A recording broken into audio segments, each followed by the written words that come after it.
In topic 5 of chapter 1, we're going to be adding real numbers. So our objectives are to add real numbers, solve word problems, applications that involve addition of real numbers, and we're also going to look at the idea of the opposite of a number. Now, some of you might know much of this very well, but the use of a number line might be useful for some of these things. And there's our old number line friend. And if we say this is where 0 is, and we want to show on a number line addition, we have, let's say, 5 plus 3. Well, we're going to go 1, 2, 3, 4, 5. There's our 5.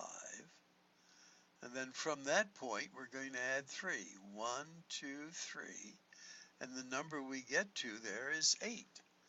So 5 plus 3 equals 8. So that's pretty straightforward. Okay, now what we're going to do, have another line, and we're going to add 5 plus, and we have negative numbers, a negative 3. Now again, we're adding numbers with unlike signs. So again, we're starting at 0, and we're going to add 5. So 1, 2, 3, 4, 5. And that's where we are with this. Now to this, we're going to add a negative 3. Well, adding a negative 3 means instead of going this way, if it were a positive 3, we're going to go this way. We're going to start here and go 1, 2, 3 in a negative direction now. Sometimes they use arrows like this. So what number do you end up with? Well, you end up with 2. So we say 5 plus a negative 3 equals 2. And there is the visualization on a number line showing you this process. So again, in some courses they would require you to do this without a calculator. We encourage that, but you can check your work. You want to have it correct. So let's just do these mentally, or however you're going to do them. 8 and 11. Think about it for a moment. 19.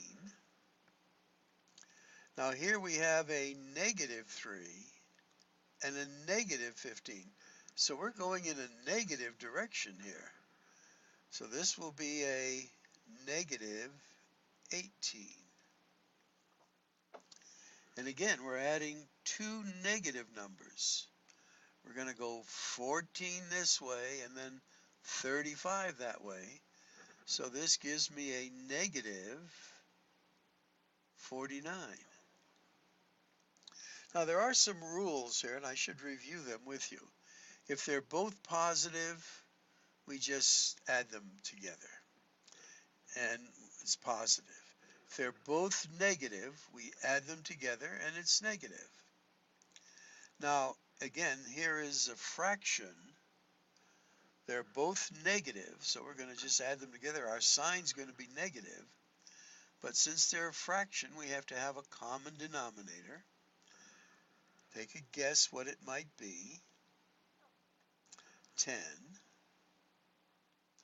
So we had to multiply this by 2 to get the 10. So we multiply this by 2. That will be a negative 6. The 2 we're going to multiply by 5. So we multiply that by 5. And there's what we have on top. So a negative 6 and a negative 5 gives me a negative 11 over 10. Now, here we're going to add where there are different signs, sort of like what we did up here. So in a sense, let's do this first one on a number line to give you an idea what's going on here.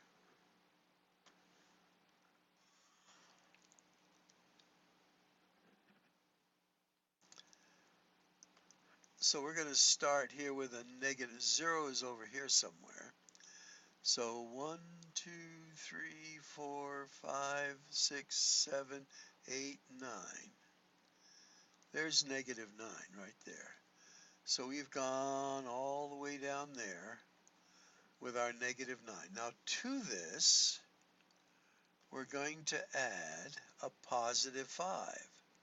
So 5 goes in this direction. 1, 2, 3, 4, 5. And we are at a negative 4. So a negative 9 and a positive 5 gives me a negative 4. Now, if you were to read the textbook, they would give you the super official way of doing this. That is, take the absolute value of 9, negative 9, which is 9, and the absolute value of 5, which is 5, and subtract the smaller absolute value, which is 5, from the larger absolute value, which was 9. This will give us a 4. Now, you then look and say, what was the sign of the larger absolute value? Not negative. So that's the official way. But again, this is the graphing way, and a lot of you can know that a negative 9 and a positive 5 is a negative 4. Okay, so here we're going to subtract, in a sense, the 16 from the 25.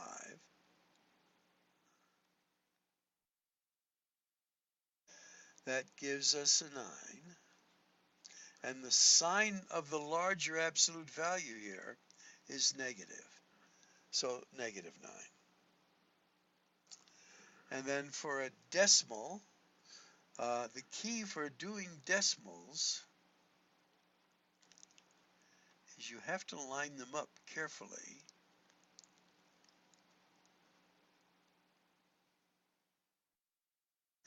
You can add a 0 there if you want. Doesn't make any difference. And now you're just going to do some subtraction here. And again, subtract 0 from 3 is 3. Now when you subtract 3 from 0, there's nothing there. There's just a 0. So you have to take 1 from the 7, make this a 10. That 7 becomes a 6 then.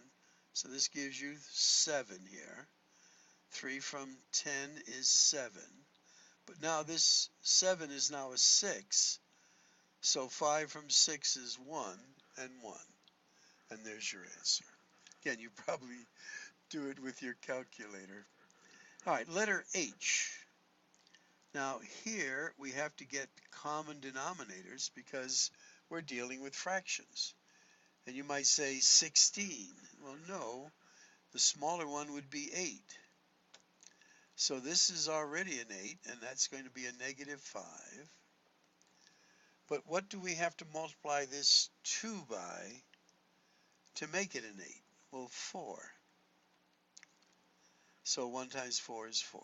So here we get, as an answer, a negative 1/8. You can't simplify this anymore, but if you could, remember you have to simplify. Okay?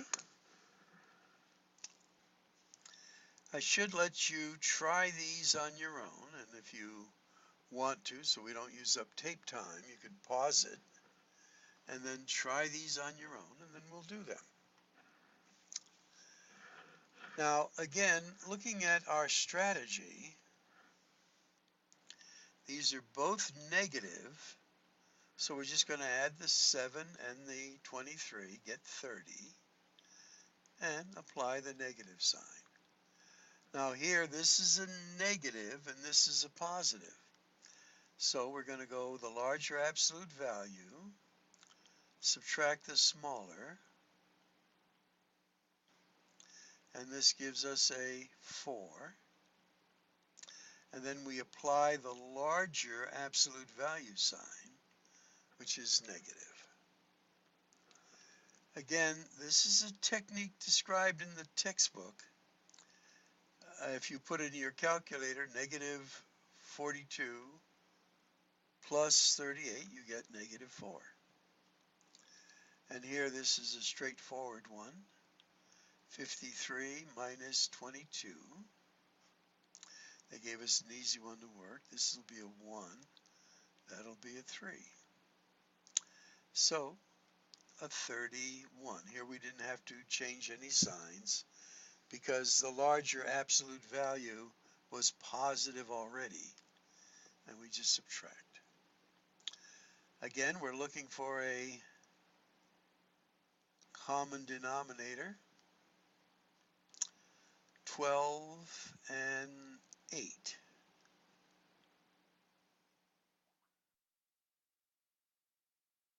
How about 24? Okay, because 2 times 12 is 24, this will be a negative 10. Negative 5 times 2 is that.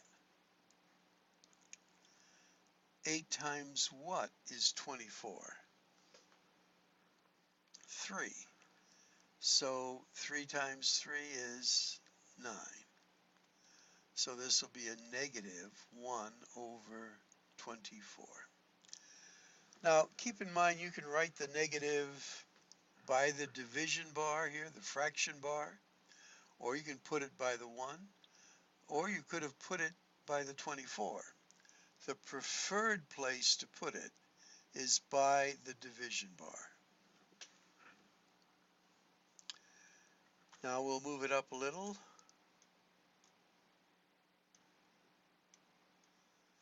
Solve each of the following. All right, here is what we call an application, a word problem.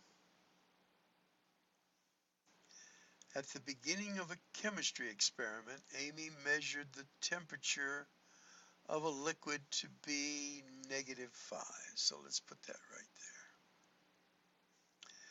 During the experiment, the temperature rose 14, so that would go up.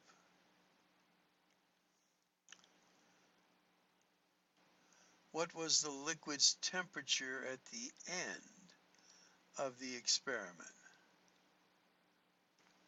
Well, it was -5, went up to 14, so they just want you to add these, and that will be a positive 9 degrees. A local restaurant reported a net incomes of. Now, when their income is negative, that's actually a loss.